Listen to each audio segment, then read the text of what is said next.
Hello and welcome back to JimMurphyMP.com, way of keeping in touch with local and national news and politics.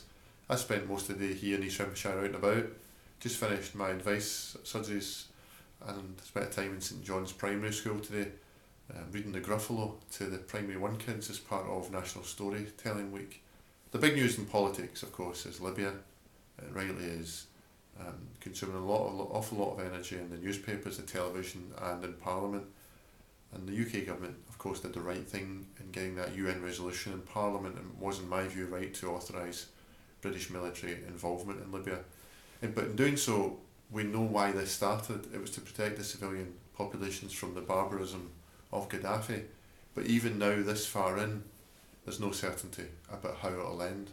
And I think that's the case in North Africa and the Middle East more generally at the moment, with multiple countries in a state of flux, a great deal of uncertainty about politics and enormous changes in societies, and a kind of period of unprecedented change, possibly as dramatic, if not more so, than the changes away from communism and the collapse of the Berlin Wall and the fall of the Soviet Union.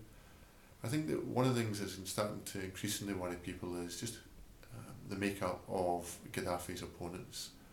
Just who are the people that have kind of stampeded west and been pushed back a little bit by Gaddafi's forces over the past 24 hours or so.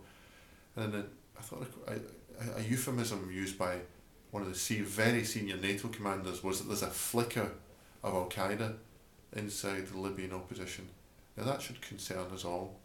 It doesn't mean the action was wrong to be taken, but it should concern us deeply that that's the case.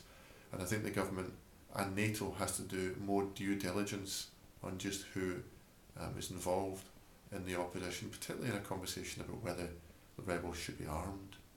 I think an awful lot of work still has to go on before that was even considered, even if it was legal, in which there's no clear legal judgment on that at the moment.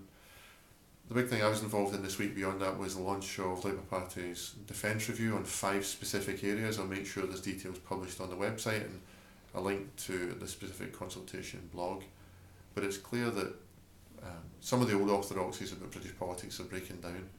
In the past, people said Labour was the party of the NHS, the Tories were the party of the forces.